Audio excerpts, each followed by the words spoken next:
Jeshi la Polisi mkoa wa Simiyu linapenda kutoa taarifa kwa umma kuwa limefanikiwa kuwakamata watu wawili kwa tuhuma za kuhusika na mauaji ya aliyekuwa mhandisi wa maji wa RUWASA wilaya ya Busega, ndugu Safieli Peter Senzota mwenye umri wa aliyekuwa na miaka 37.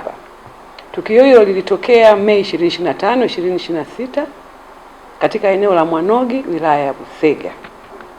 Mara baada ya tukio hili kuripotiwa, Jeshi la Polisi mkoa wa Simiyu lilianza uchunguzi wa kina mara moja na kufanikiwa kumkamata mtuhumiwa mmoja tarehe 1 Juni 2026 jijini Dar es Salaam alikokuwa amekimbilia mara baada ya kutekeleza uhalifu huo. Na katika mahojiano ya awali, mtuhumiwa huyo alikiri kuhusika na mauaji hayo na kudai kuwa ametekeleza uhalifu huo akishirikiana na mwalimu wa shule ya sekondari Chegeni mwenye umri wa miaka 38, mkazi wa Bulili na jina lake limehifadhiwa, ambaye alikuwa na urafiki wa karibu na marehemu. Mtuhumiwa huyo wa pili naye amekamatwa na anaendelea kuhojiwa.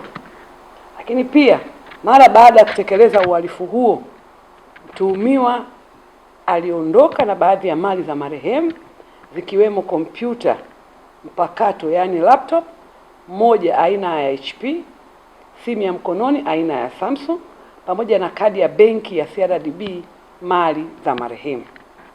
Uchunguzi wa awali unaonyesha mauaji hayo yalifanyika na kuwa tumebaini ya kuwa watuhumiwa hao walikuwa na tamaa ya kuwania mali, na inadaiwa kuwa watuhumiwa hao walikuwa na taarifa kwamba marehemu alikuwa na fedha zilizokusudiwa kununua gari kwa ajili ya mradi wake wa kutengenezea matofali.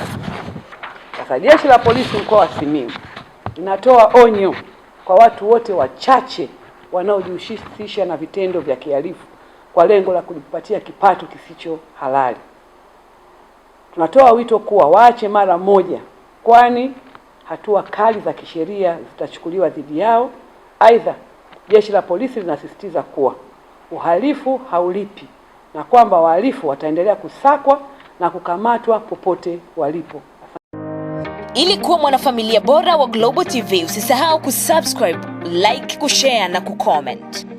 Baada ya kusubscribe, bonyeza alama ya kengele ili kupata taarifa kwa kila video inayopanda Global TV Online.